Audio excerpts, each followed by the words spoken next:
क्या आपने कभी ऐसी रेत वे बाल जैसी सूक्ष्म है पर एक जीवित व्यक्ति को पूरी तरह खा सकती है?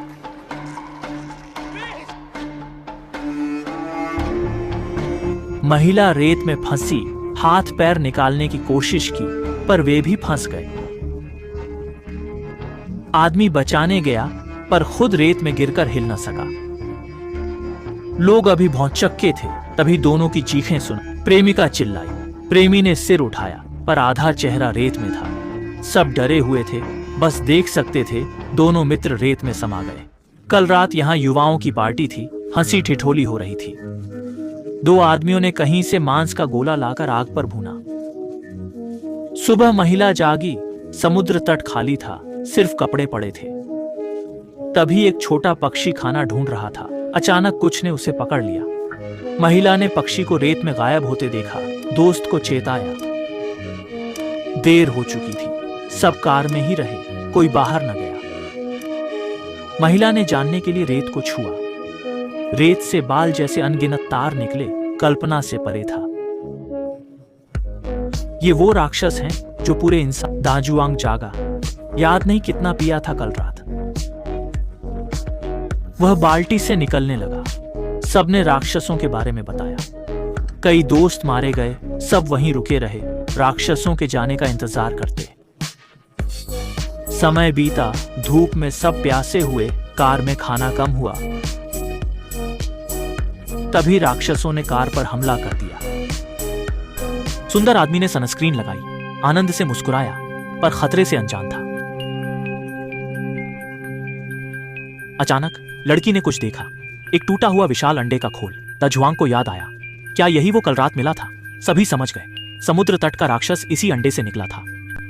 अभी अभी निकला है तो बहुत बड़ा नहीं होगा। एक सॉसेज फेंकी, राक्षस ने खाई, फिर दूर एक और फेंकी। इस बार सॉसेज सुरक्षित रही। अब क्या करें? दो स्केटबोर्ड लिए, समुद्र तट पर रखे और उन पर कूद गए। राक्षस ने हमला नहीं किया, वह राहत महसूस कर रहा था। लेकिन जैसे ही वह अंत तक पहुंचने वाला था, स्केटबोर्ड अचानक पीछे खिसक गया, फिर से फिसल गया। पता राक्षस का जाल फैला, आदमी को पकड़ने वाला था। आदमी ने जोर से छलांग लगाई, मेज पर पहुंचा, पर घायल हो गया और घाव बढ़ने लगा। दर्द सहते हुए उसने बैग में उपयोगी चीजें खोजी। एक केला गिरा, आदमी ने उठाया। अजीब बात यह कि राक्षस ने हमला नहीं किया। आदमी ने फिर केला उठाया और सावधानी से कुछ सोचकर आदमी साहस से कूद गया। राक्षस आग से डरता था। यह कल की पार्टी की आग थी। खुशी में घाव बढ़ा, तरल बहा, वह मेज पर गिरकर बेहोश हो गया।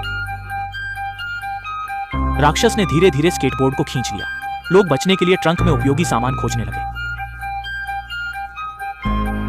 राक्षस ने कार पर हमला किया, हिलने से महिला गिरने वाली थी।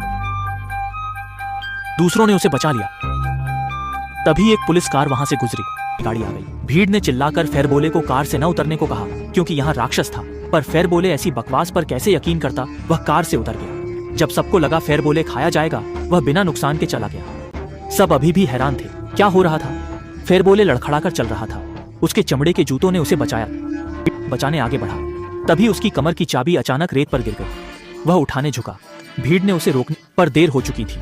राक्षस ने उसका हाथ पकड़ लिया था। उसने अपने साथ के मिर्च स्प्रे को निकाला और छिड़का। राक्षस ने हमला रोक दिया। उसने हाथ खींचा, पर राक्षस ने उसे खा लिया। दर्द से वह जमीन पर गिरा। राक्षस धीरे धीरे उसे घेर रहा था। जल्द ही फेरबोले रेत में गायब हो गया। मिर्च स्प्रे का असर देख आदमी ने तौलिए पर छिड़का और मदद के लिए भागा। पर सपने सुहावने और हकीकत कठोर होती। राक्षस के तंतु उसके पूरे शरीर को लपेटने लगे। फिर दर्दनाक चीखें सुनाई दी। मजबूत दोस्त भी कुछ नहीं कर पाए, बस देखते रहे। मजबूत महिला ने सीढ़ियों की रेलिंग तोड़ी और सावधानी से पार की। अचानक एक साथी फिसला और रेत में गायब हो गया। बेशक माता पिता, तभी राक्षस को बड़े आदमी की गंध आई, पर वह अनजान था। जल्द ही धरती हिली और बड़े आदमी को खतरा समझ आया। जितने लोग खाए जाते, राक्षस उतने ही बढ़ते जाते। विशाल तंतुओं ने बड़े आदमी को पकड़ा और रेत में खींच लिया। किसी तरह वे तीनों पुलिस कार तक पहुंचे। जब वे राहत महसूस कर रहे थे, एक बड़ा चमकता तंतु दिखा। महिला ने बिना सोचे पास का तेल का बैरल उठाया और राक्षस को जला दिया। राक्षस अभी भी उन्हें खाना चाहता था, पर धीरे धीरे रेत में गायब हो गया। अगले दिन एक राहगीर ने सबको जगाया। वह सामान्य रूप से खड़ा था।